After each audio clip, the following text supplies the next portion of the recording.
വേഗം പുല്ലൊക്കെ ചെത്തിക്കളാം. വേഗം പുല്ലൊക്കെ ചെത്തിക്കളാം. പുല്ലി എത്ര അഭിനയിക്കുവാണോ? വേഗം പുല്ലി പുല്ലി എത്ത് അച്ഛൻ നോക്കി ഉണ്ടോ?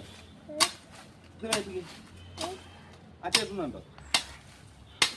ഉണ്ടോ?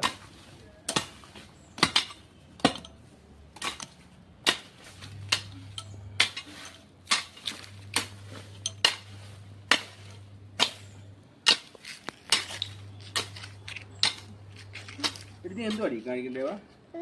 എന്തുവാ കാണിക്കുന്നു? ആ ചെട്ടിക്ക് എന്തായിട്ട് ഇരിക്കേ ദേവിട്ടാ ചെത്ത് ഇനി താഴത്ത്